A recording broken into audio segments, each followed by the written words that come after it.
धुणं धुत असताना आणि ती मुलगी शेवळच्या खडकावून पडली. एक माईची आकांक्षा की माय किती संकट आलं तरी माय त्या मुलीला वाचवण्यासाठी प्रयत्न करते. कोणती बी राव, मुख्य प्राणी राव किंवा जे समजा आपले माणूस राव, कोणी बी राव, आपल्या लेकरांसाठी काही बी करायला तयार होतं. त्या बाईनं तेच केलं. त्या बाईनं काल कोणाचा विचार न करता तिचा 2 महिन्याचा मुलगा घरी असताना तिनं तिच्या मुलीसाठी नदीत उडी मारली. आणि ते मी बघत होतो. तेव्हा मी एवढा समजदार बी नव्हतो, मला माहिती नव्हतं समजा की बालक 15 वर्षाचं काय समजत नसतं. तेव्हा मी बघितलं ती बाई पडली, ती मुलगी बी पडली त्याच्यामध्ये. ती मुलगी पहिले 2 वेळेस डुबली. तर मला मी वाटलं की आई काढलं तिच्या मुलीला. आणि मग ती बाई डुबल्याच्या नंतर मला राहवलंच नाही केलं. मी विचारच नाही केला, मला पाहता येत नव्हतं, काही नाही. मी विचार न करता डायरेक्ट वरतून पाण्यातून उडी मारली. सगळ्यात पहिले त्या मुलीजवळ गेलो आणि ते पावताना येत असताना तरी बी मी धाडस केलं. सुचलं नाही त्यावेळेस, ते मला जीव वाचत होतं. कारण एक ध्येय होतं, मला जीव वाचत होता. त्यावेळेस कसं काय मला पाण्यात पावत आलं, काय आलं मला समजलं नाही. पण मी त्या मुलीजवळ गेलो. ती मुलगी पहिले 2 वेळेस डुबली होती. तिसऱ्या वेळेस जर डुबली असती ती मुलगी आज तिथे नसती. आता ती मुलगी एक 8वीला आहे, 8वीत शिकते आणि ती मुलगा 1ली मध्ये आला. त्या मुलीला मी मुलगी आणि आई, त्या आईच्या केसाला धरलं आणि मुलीच्या हाताला पकडलं. त्याला तर नदीच्या थाडीला आणून सोडल्यानंतर मी परत एकदा डुबलो. आता पुरं अंग ओलं झालं, तोंडात पाणी गेलं, पाणी पिलं मी ते घाण पाणी. पण मग तेव्हा काही जाणवलं नाही. जेव्हा मी बाहेर आल्यानंतर ती मुलगी रडायला लागली. त्या मुलीला मी माझ्या कावटाळी घेतलं, सांगितलं काय झालं नाही, तू अव्यवस्थित आहे. त्या 12 करायला काय कळतं तरी. मग तिथून मला शाळेत जायचं होतं, पेपर चालू होते माझे टेस्ट आर्मीचे. तर गावातून जायचा रस्ता होता. तर सगळे लोक विचारायला लागले, तू बोलला कसा झाला, काय झाला. तर मी बाईला सांगितलं की बाबा की असं असं झालं म्हटलं. त्या बाईला मी काढलं. तर बाईच्या पोटात काही राहत नसतं. बाईनं सगळ्या गावात सांगून दिलं. आणि आमचे एक शिक्षक होते, तायडे सर म्हणून, आमच्या गावात राहायचे. तर त्यांच्यापर्यंत ती बातमी गेली. माझ्या शाळेमध्ये मला सत्कार समारंभ झाला. तिथून पुढं ती स्टोरीला कलाटणी भेटली. शिक्षकांनी पेपरबाजी केली. त्याच्यानंतर मीडियावाले आले. मीडियावाले जे 24 तासवाले, त्यांनी माझं दुसऱ्या दिवशी ते प्रकरण मला कसं झालं, काय झालं, माझ्याकडून सगळा आराखडा तयार करून घेतला.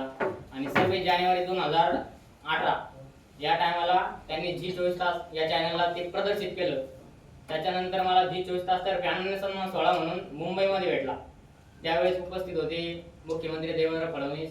त्याच्यानंतर त्यांचे जे मंत्रिमंडळी त्यातले विविध अधिकारी होते, त्यांच्या हस्ते भेटला. तिथून पुढं 10वी पासआउट झाल्याच्या नंतर मी 2018ला 18-19ला ITI मध्ये प्रवेश घेतला, डिझेल मेकॅनिक ट्रेडला. त्यावेळेस बनसोडे सर आमचे शिक्षक होते. त्यावेळेस ही चर्चा समजा ITI मध्ये प्रसारित झाली की यांना आवड भेटलेला, याला 24 तासाचा अनन्य सन्मान सोहळा भेटला. मग त्यावेळेस जोमेळे सर माझ्या संपर्कात आले आणि त्यांना ते खूप भावूक झालं की एवढ्या मुलांनी त्यांनी एवढं मोठी कामगिरी कशी केली बा. त्यांनी ते त्यांचा म्हणजे त्यांनी माझा मान सन्मान व्यवस्थित एकदम म्हणजे मला जसं पाहिजे तसं त्यांनी केलं आपल्या शासकीय वसतिगृहामध्ये. त्यांचे मी मनापासून आभार करतो. 2-4 वर्षानंतर त्यांना मी आणखीन आठवण येते, कारण त्यांच्या हाता घालून किती विद्यार्थी शिकून गेलेले असतील. पण मी एकमेव विद्यार्थी की त्यांच्या हातून मी स्मरणार नाही. असे शिक्षक माझ्या पाठीशी आहेत. त्यांनी मला सहकार्य केलं. असे तुमच्याशी संपर्कात असे शिक्षक आहेत, त्यांचा तुम्ही परिपूर्ण लाभ घ्या. तिथून पुढं माझ्या जीवनाला परत कलाटणी भेटली की सरांनी मला सांगितलं की असा अवॉर्ड भेटतो, हे भेटतो, ते भेटतो. आणि तिथून पुढं आम्ही ती प्रोसेस केली. त्याच्यानंतर मी दिल्लीला 10 दिवस होतो. त्याचं मला VIP ट्रीटमेंट एकदम 10 दिवस फिरणं, बस वगैरे सुविधा संपूर्ण मला भेटल्या. पण माझा राष्ट्रपतीच्या हस्ते मला ते अवॉर्ड देण्यात आला. तिथून पुढे मला सगळं तिथं माझं अवॉर्ड फंक्शन झालं, सगळं झालं. मला प्रशस्ती भेटली, सन्मानपत्र भेटली. पण त्याचा योग्यरित्या वापर नाही झाला. आपलं एक महाराष्ट्र शासन असं आहे की तिथं फक्त प्रशस्ती होती, तिथं फक्त मान सन्मान होतो, जो पाहिजे मोबदला भेटत नाही. आता मी एक गरीब घरातून आलेलो मुलगा आहे, माझे आई वडील शेती करतात, पुढे योग्य मार्गदर्शन नाही. आता एवढा मोठा अवॉर्ड घेऊन मी आलेलो आहे. कमीत कमी मला त्याने एक छोटी सरकारी किंवा कोणती तरी एखादी ड्युटी द्यायला पाहिजे होती, पण ती मला भेटली नाही. हे माझं दुर्दैव आहे. आता मी एक टेक्निशियन म्हणून काम करतोय, नेक्सा ऑटोमोटिव्हला एक टेक्निशियन म्हणून काम करतोय. माझं शासनाला एकच सांगणं आहे की माझ्यासोबत जो अन्याय झालेला आहे तो इतर कोणत्याही मुलासोबत होऊ नये.